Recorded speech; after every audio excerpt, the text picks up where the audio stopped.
Part 1. You will hear Kevin Brown asking for information about renting an apartment through an agency. First, you have some time to look at questions 1 to 5.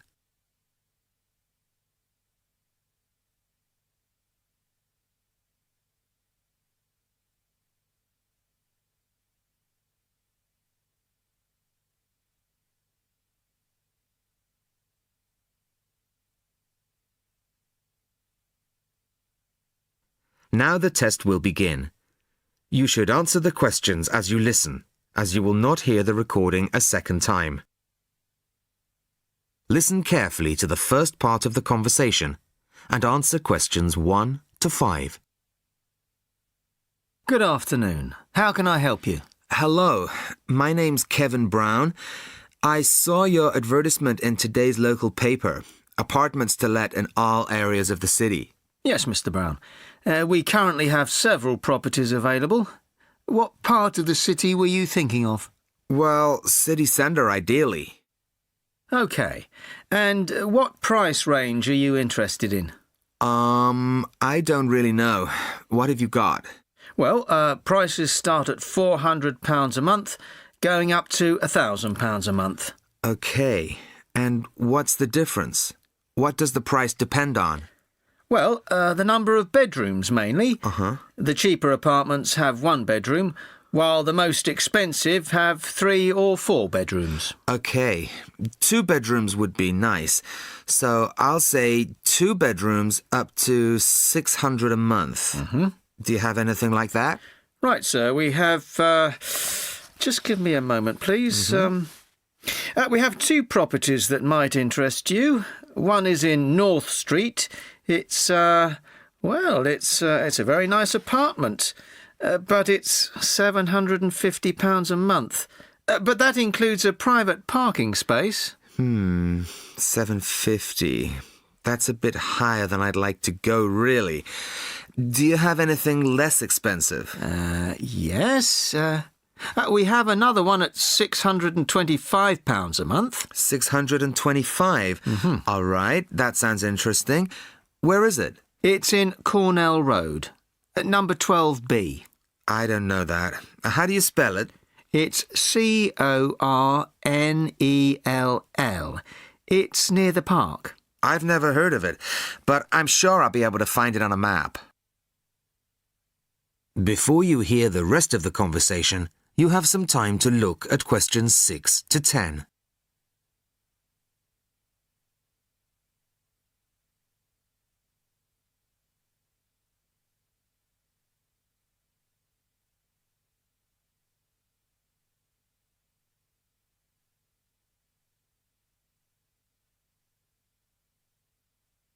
Now listen and answer questions 6 to 10. So, would you like to see the apartment, sir? Yes, I would. I'd like to rent somewhere fairly soon. Would tomorrow be possible? Sorry, I'm afraid nobody is available all day tomorrow. It's quite a busy time of year for us. I see. But if you're free later today, you could see it at 5:15. Sure, no problem. I could manage that. OK. So that'll be 5:15 with my colleague Jason. He'll meet you at the apartment. That's fine. And one more thing. What do I need to provide to rent an apartment with you? What documents, that kind of thing? Yes, of course. Do you have a job? Yes, I work in a travel agency. Well, a reference letter from your employer, saying you work for them, and a deposit, which is 1 month's rent plus a fee of £60. What's that for? It's an administration fee to cover the cost of preparing the contract. OK. And one last thing. When would this apartment be available? It's empty now, so you could move in as soon as the contract was signed. That's great. Thanks very much indeed. Bye. Goodbye, Mr. Brown.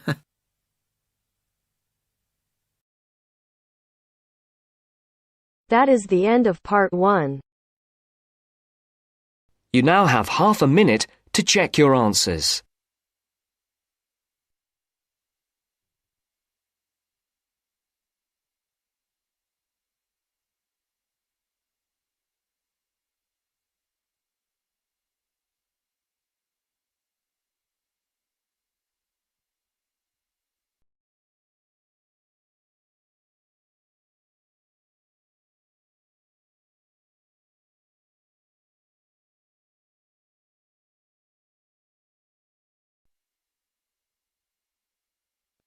Now turns to Part 2.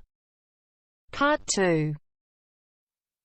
You will hear two first-year engineering students discussing their project on devices which have been specially designed for use in developing countries. First, look at questions 11 to 14.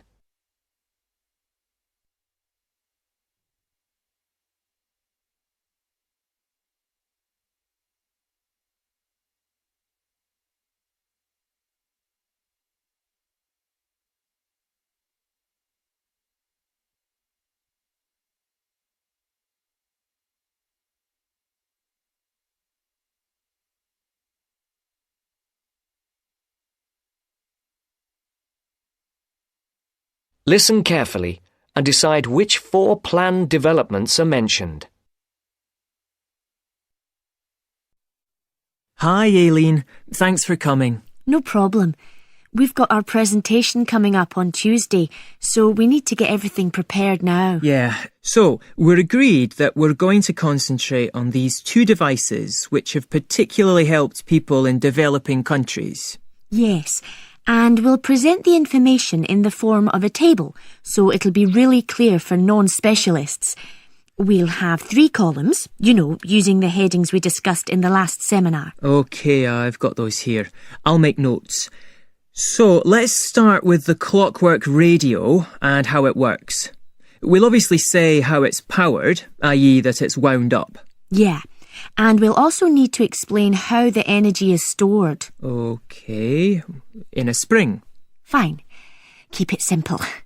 But we also need to say that the thing which makes the mechanism so special is the inclusion of a gearbox, which makes it possible to release energy extremely slowly. And that means that it can operate for a long time with minimal effort. OK. Now, the next section is what are its benefits? I suppose we just need to emphasise that it costs a lot less than radios which use batteries. And if we want to, we can explain that these can cost as much as a week's wages in some parts of the world. Absolutely. And related to that, of course, is the fact that people don't have to depend on buying anything in a store, which in remote rural areas is really important. And then in the developments column, I think the most important thing we need to say is that the combination of the wind-up mechanism with a solar cell means that during the day it runs on the sun's energy, and you only have to wind it up when it's dark, which makes it a much more attractive option. And that's probably that for the radio. Yep.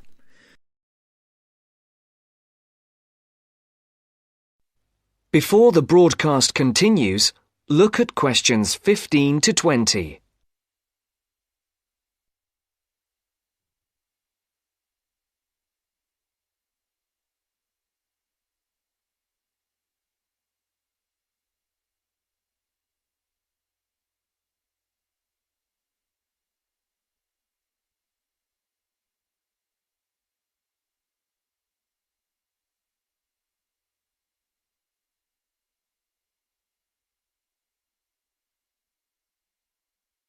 You will now listen to the second part of the talk.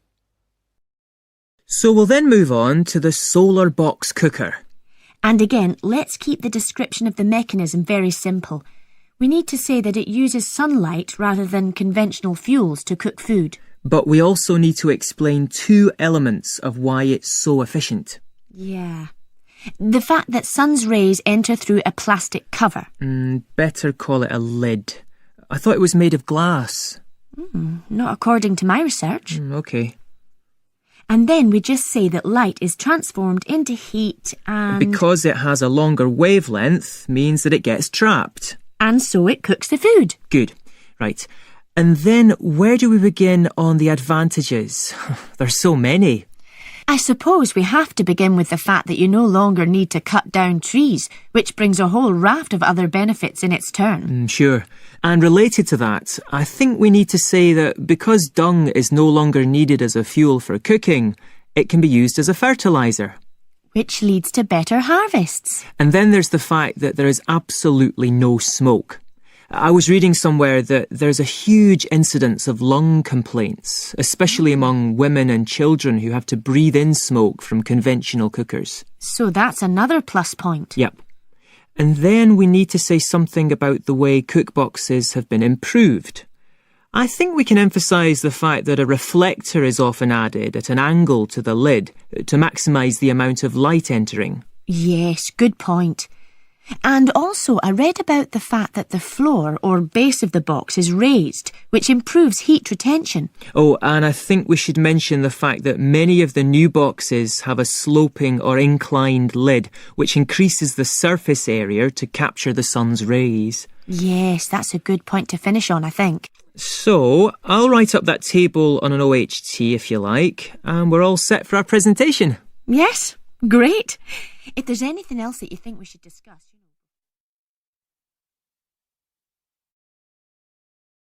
That is the end of part 2. You now have half a minute to check your answers.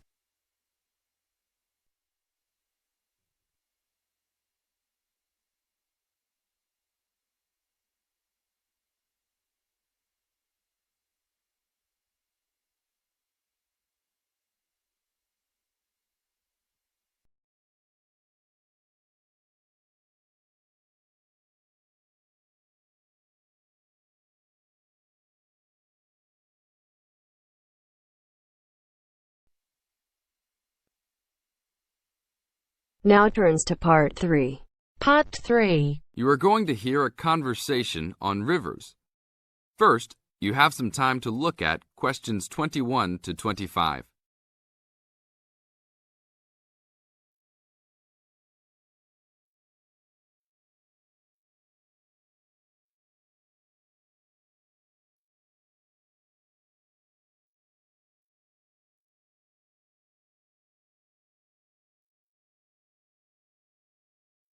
Now listen to the tape and answer the questions.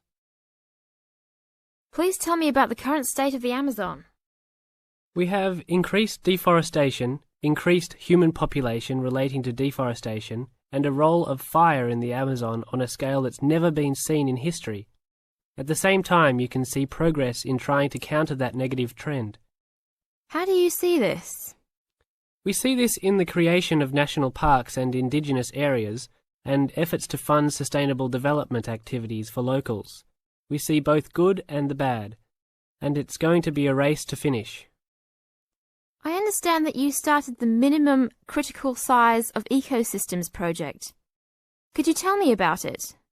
A number of years ago, it became apparent that those practicing conservationists didn't have the scientific information available to properly design a conservation area. They didn't know how big it had to be, right? People were learning that as forests fragment, the fragments begin to shed species after they become isolated, so they end up becoming poor examples of what they had been. This relates to the size of the fragment. Do people still study this? Yes, there is a rich subfield of conservation biology that looks at the efforts of fragmentation. One of the consequences is a general policy response to set up protected areas that are fairly large, something on the order of 1,000 square kilometres.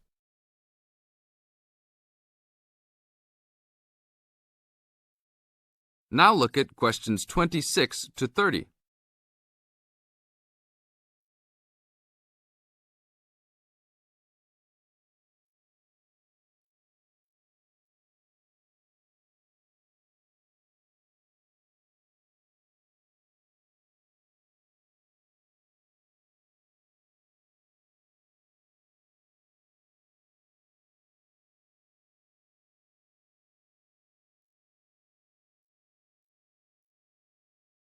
As the talk continues, answer questions 26 to 30.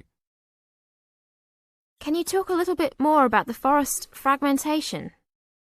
As habitats are destroyed, they are accompanied by habitat fragmentation. So when 50% of a forest is lost, the remaining 50% being is not one large block, but smaller pieces, which makes the conservation problem even worse than saying that 50% has been lost. And this affects not just forest, but species diversity, correct? In terms of species loss, we can't give you precise numbers about how many species are lost because of these fragmented landscapes, but we're beginning to get close to where we can make that estimation. And so one of the policy responses to all of this, beyond just trying to create large protected areas, is to try and reconnect the fragments. You've been active in many projects studying the Amazon region over the years. Can you tell us about that process of understanding the Amazon? When people first started looking at conservation priorities, there was not much information about the geography of plant and animal species. One of the first clues was an analysis done in 1969. This looked at bird species and found geographic clusters of species which occurred nowhere else. And those are priority areas for conservation. Was this when people began prioritising refuges? Yes, it was the first time that someone looked basin-wide at priorities, giving priority to so-called refugean areas. Was this when the new trend to use geographic information systems, or a GIS, started? That was in 1990 after we worked out a whole set of biological and conservational priorities and produced a big map using GIS. What are some of the things that GIS does? Well, there are several advantages of using a geographic information system. First, you can continually update the system so that it's now a constantly changing picture. You can actually watch changes.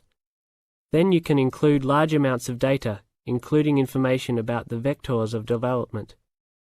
Roads, railroads, pipelines, hydroelectric projects, etc. And finally, because it is accessible on the internet, it makes this information available to anyone who's interested. That is the end of part 3. You now have half a minute to check your answers.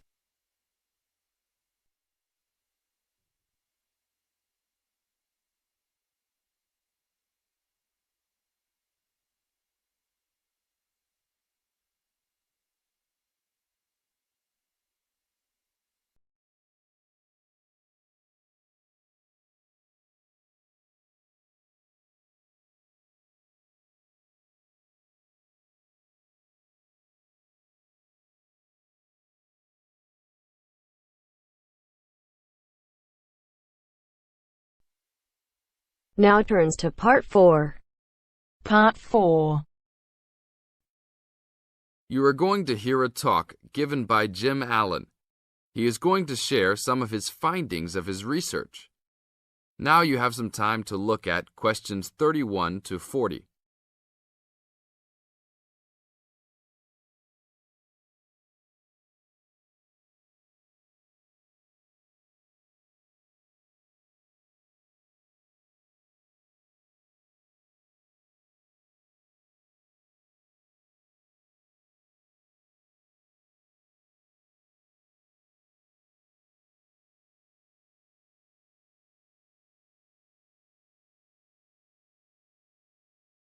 Now, listen carefully and answer questions 31 to 40.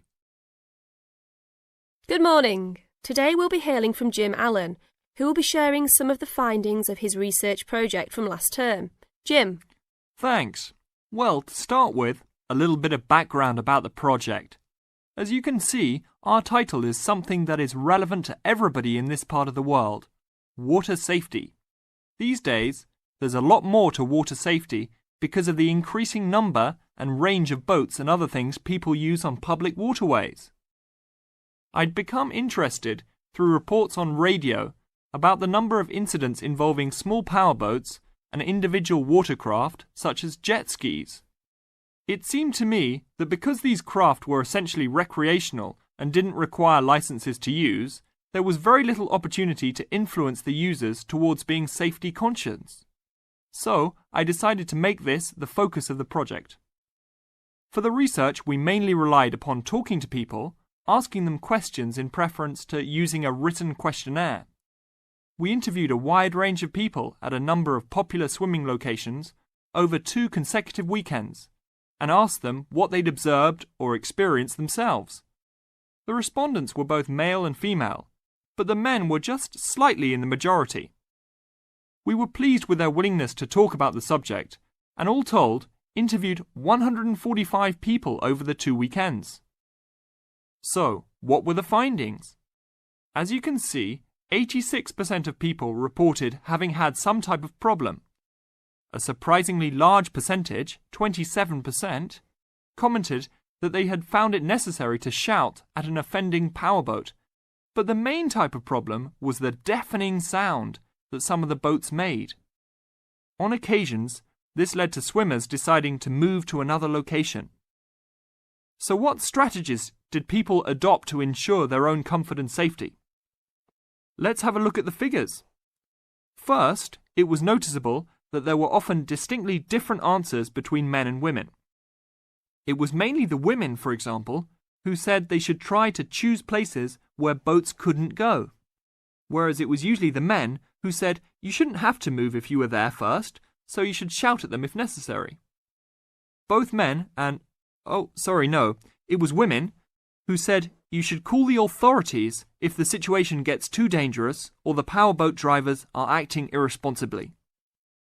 Then I had thought it would be mainly women, but both sexes made the point that above all, it's important to get children away from any possible danger. Men were very aware that jet skis could be unpredictable in inexperienced hands. They also made the point that it's much safer to have your car nearby and clearly visible to any watercraft if you're swimming in a relatively remote spot. Finally, wearing visible clothing, men didn't think it was quite as important as women, but both gave it a high safety rating. When we asked them what they thought the government should do to help solve the problem,